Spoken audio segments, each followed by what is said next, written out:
Hola, bienvenidos una vez más a Semana Noticias. Hoy tenemos una de esas historias que la realidad supera la ficción y que pasan solamente en Colombia.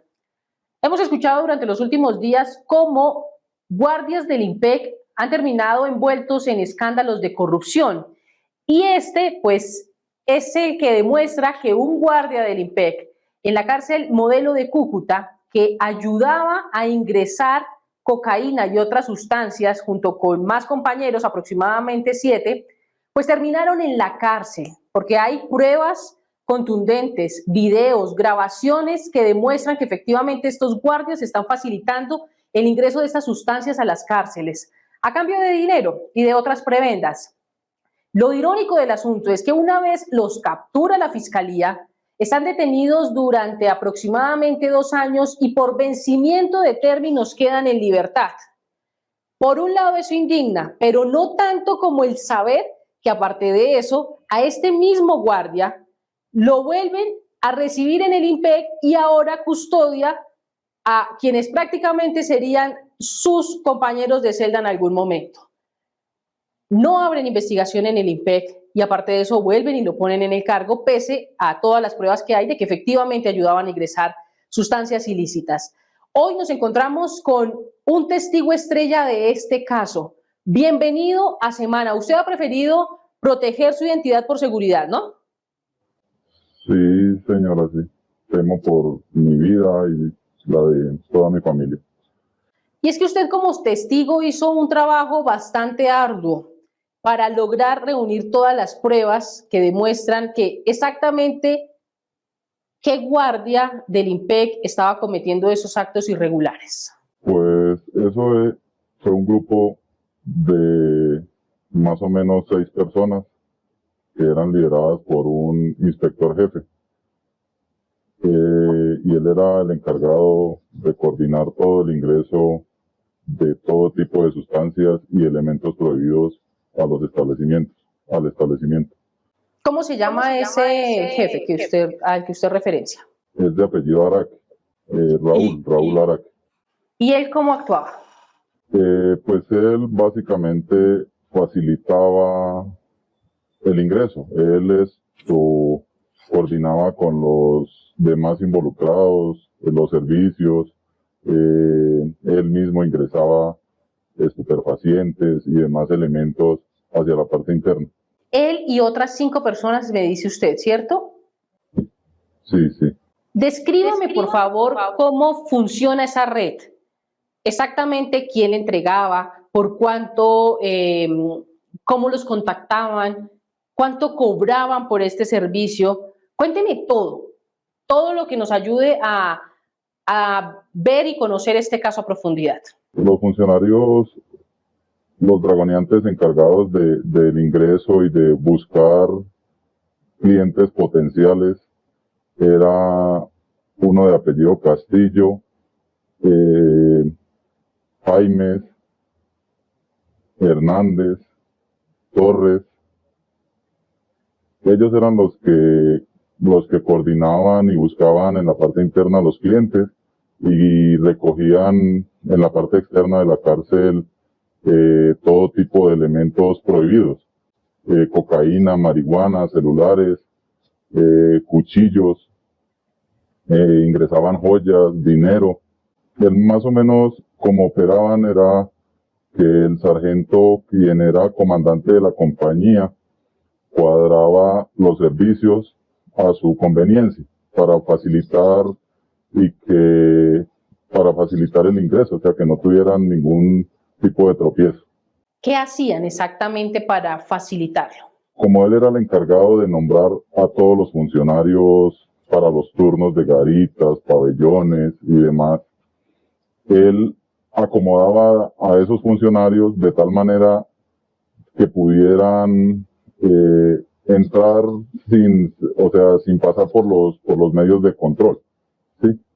Si digamos por las terrazas, por el mismo edificio donde se aloja la guardia, por ahí ingresaban gran parte de esos elementos y por las Guayanas. Usted prácticamente estuvo de lleno en esta investigación. ¿Qué más tuvieron que hacer para lograr dejar en evidencia esta situación? Se tuvo que básicamente convertirse en uno de ellos, prestarse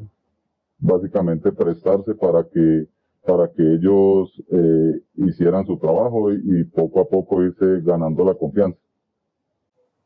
Prácticamente infiltrado dentro de la organización. Se podría decir. ¿Y qué pasaba si alguno de estos custodios se negaba? ¿Recibía algo? ¿Había algún tipo de castigo? ¿Todo era consensuado? Todo lo que se coordinaba en la cárcel por medio de ellos era básicamente plata o plomo, ¿sí? O sea, ya si usted no trabajaba o no se prestaba o hacía las cosas bien, simplemente lo amenazaban y tenía que irse del establecimiento. Plata o plomo. ¿Cuánto pagaban? Según la investigación, ellos cobraban por gramo de marihuana, cobraban 1,000 pesos por cada gramo. Por gramo de cocaína cobraban 2,000 pesos.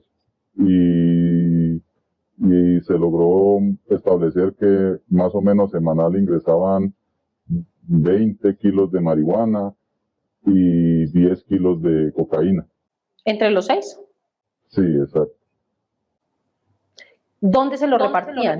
¿Cuál era el contacto que tenían y directamente con quién en la cárcel, adentro con los detenidos? Básicamente era con los mal llamados plumas de los patios, el patio 9, el patio 13, el 14, el patio 4, todo era coordinado por un interno del pabellón 4. Él era el que buscaba el dueño de la droga, básicamente. Él contactaba con los demás plumas y ya por medio de él era que se hacían, pues se recogía la droga en la parte externa y ellos la ingresaban. Estamos hablando de la cárcel modelo de Cúcuta, ¿cierto? Sí. En esos pabellones exactamente eran detenidos por delitos en particular. ¿Agrupaban según la afinidad? Sí. Estamos hablando del pabellón 9 de delincuencia común, el pabellón 12 eran paramilitares, y así. Quienes amenazaban a los guardias que no se prestaban para este tipo de cosas eran los mismos miembros del IMPEC o los delincuentes que estaban detenidos. Pues yo creería que eso era los delincuentes empujados por los mismos funcionarios. ¿Cómo captaban a los miembros del IMPEC para que empezaran a formar parte de esta red? ¿Hacían alguna reunión aparte? ¿Cómo hacían ese acercamiento? Porque finalmente era evidente que era irregular. ¿O en qué se basaban para convencerlos de que, más allá de las amenazas y el plomo y la plata, como ustedes dicen, cómo buscaban ese acercamiento? ¿En algún momento en particular hacían reuniones adentro del establecimiento carcelario o afuera? Sí, en la parte interna y por los lujos, porque todos empiezan con sus cosas, prendas de oro, a manejar efectivo. Entonces, por esas cosas se llegan a los demás funcionarios y ahí es donde corrompen, porque se tiene conocimiento que la Guardia del IMPEC maneja un sueldo muy bajo y el ver que todo eso es relativamente fácil, entonces por eso es que hay tanta corrupción. ¿Cómo les pagaban? ¿Se reunían semanalmente en algún lado? ¿Les entregaban el dinero en efectivo? ¿Se los consignaban a través de un tercero? ¿Cómo era esto? El dinero siempre era en efectivo, siempre era en efectivo. Ellos ingresaban 1 o 2 kilogramos un día como un día cualquiera, y al siguiente día que les tocara trabajar ya tenían su dinero ahí dentro del establecimiento. ¿Cómo se hacía ese pago? ¿En alguna sala en especial? ¿En el patio? ¿En el baño? ¿Dónde se veían? ¿Cómo se hacía esa transacción? En los pasillos, siempre se hacían en los pasillos, sacaban los internos, los plumas al pasillo, y ahí era donde ellos básicamente cuadraban, y como las cámaras no servían en ese entonces, creo. O sea, usted iba pasando y el detenido le pasaba su billete, usted le pasaba la droga, así como pasan en los parques con el tema del microtráfico. Más o menos así funcionan los guardias del IMPEC. Básicamente es lo mismo, es un expendio dentro de los establecimientos. ¿Y afuera cómo hacían para entregárselo? En la parte externa, lo que eran celulares y dinero siempre era en una tienda que había frente al establecimiento, a la cárcel, siempre. Cuando de droga, de marihuana, cocaína, ellos contactaban con una persona afuera y les decían pasen a tal hora, y recogían en los carros de ellos y se llevaba hasta la cárcel. Aproximadamente cuánto se hacía o cuánto se hace pues un miembro del IMPEC que se preste para estos hechos corruptos semanalmente. Si hablamos de solo la entrada grande que ellos hacían, que era una vez por semana, porque entre semana también pues se hacían entradas muy pequeñas, pero la grande eran básicamente 20 kilos de marihuana y 10 de cocaína. Entonces, básicamente la entrada de 1 kilo de cocaína, de marihuana, valía 1 millón de pesos. La entrada de 1 kilo de cocaína valía 2 millones, 2 millones y medio, dependiendo la cantidad y el cliente, digámoslo así. ¿Quiénes pagaban más?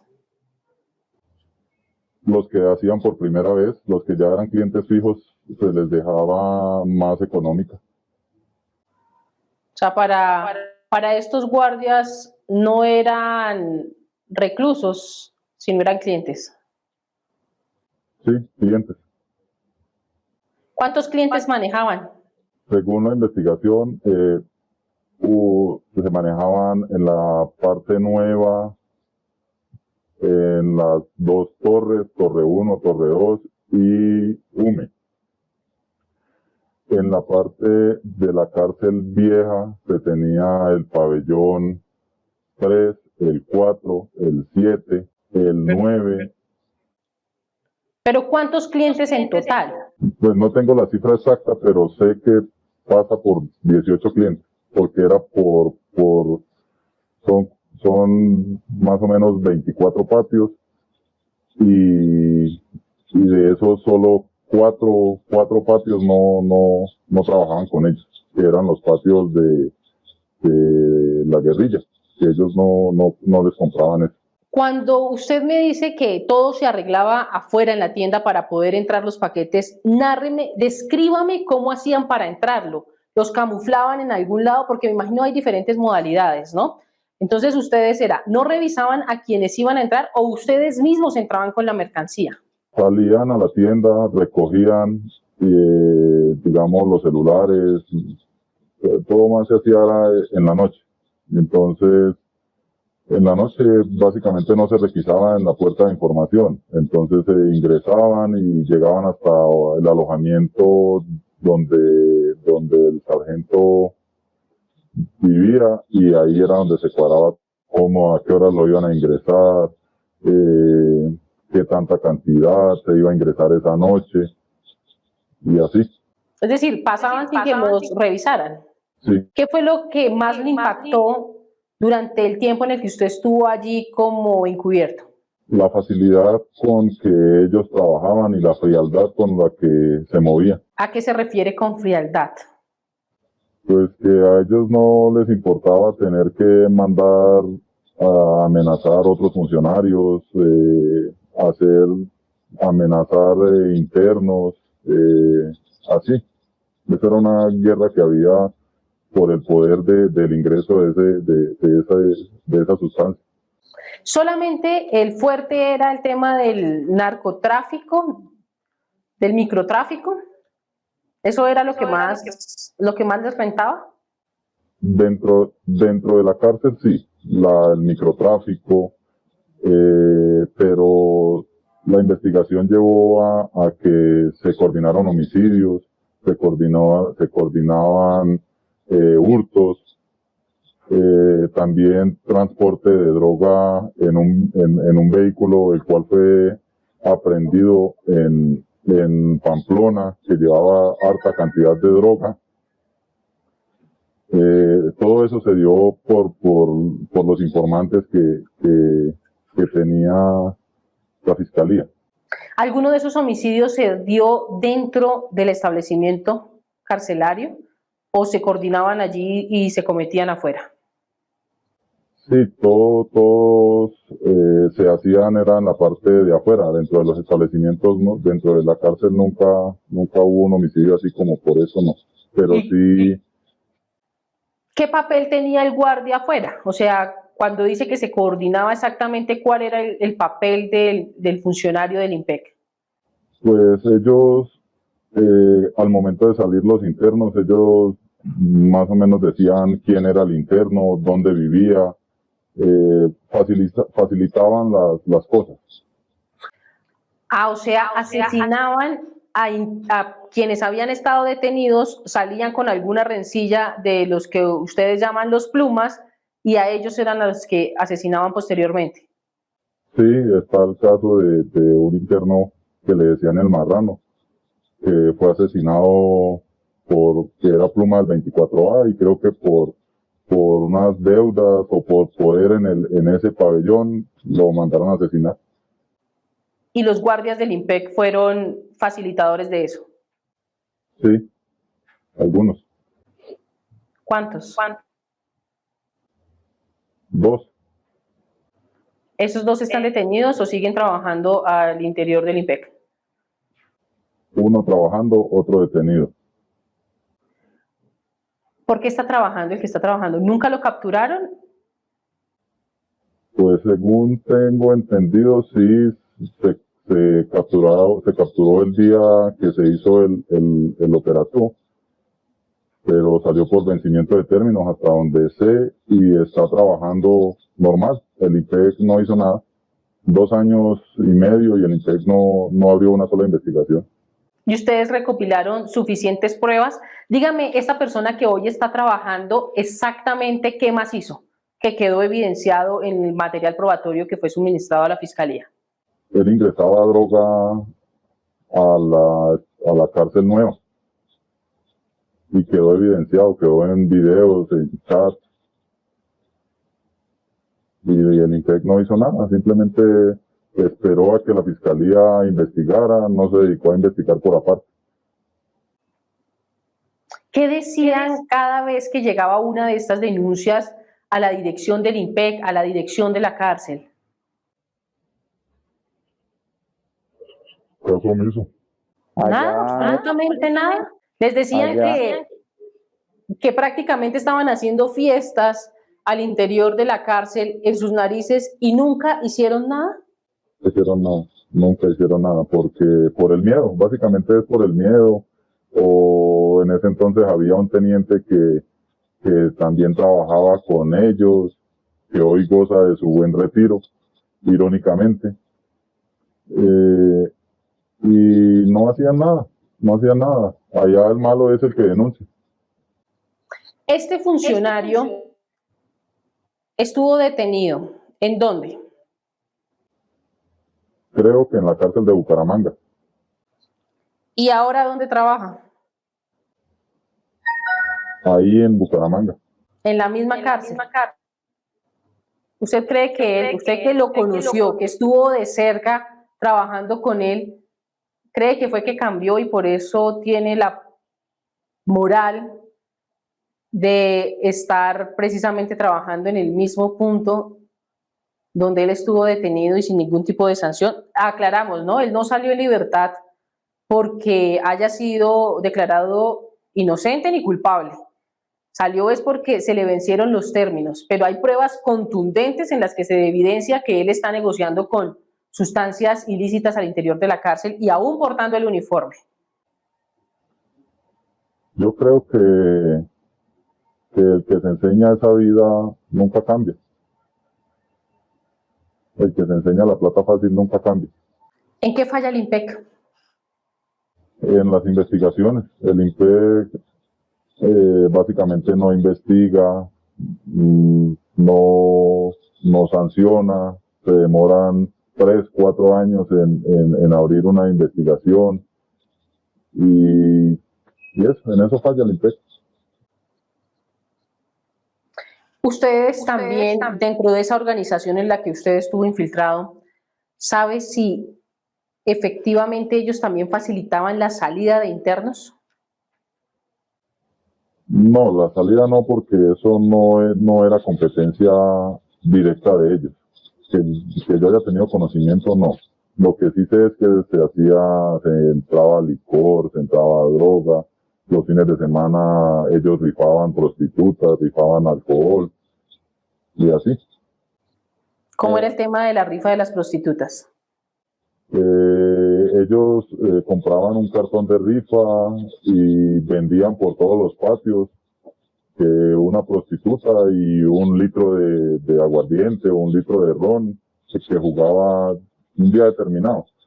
Y el que se lo ganaba, al domingo siguiente le ingresaban la prostituta, ingresaba de manera legal porque estaba apuntada en el visitor de otro interno. ¿Cuánto valía la rifa? 20,000 pesos por puesto. ¿Y más o menos cuántos compraban? Se vendía toda, 100. ¿Y de eso también recibía una parte el funcionario del IMPEC?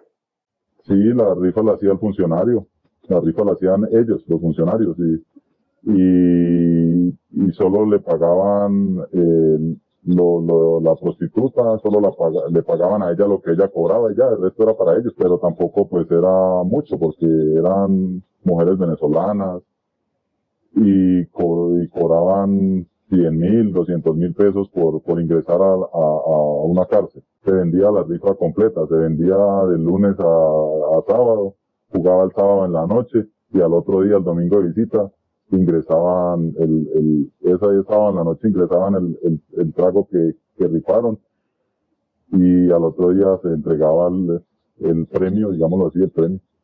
Pues bueno, todo lo que usted denuncia es muy grave. ¿Y por qué decidió hablar ahorita? Por la injusticia que se vive, porque todos los investigadores, todos los que sirvieron de puente para que esta investigación se llevara a cabo, hoy están básicamente solos. Nadie no apoyó a la Fiscalía, la UNP, el IMPEC simplemente tengo entendido que trasladó a los funcionarios y ya, a los internos igual, y nadie hizo nada. Bueno, pues el llamado que hace este hombre que arriesgó su vida para dejar al descubierto esta organización es el que hace todos los colombianos. Y es que pongan la lupa sobre estos casos de corrupción al interior del IMPEC para que estas cárceles no se conviertan el foco de delincuencia. Siguen delinquiendo estando allí y más grave aún con la complicidad de funcionarios. Funcionarios que irónicamente, como lo comentábamos desde un principio, a pesar de que están inmersos en una investigación penal, de que quedaron libres por vencimiento de términos, hoy se encuentran custodiando las mismas cárceles por las cuales, en las mismas que estuvieron detenidos.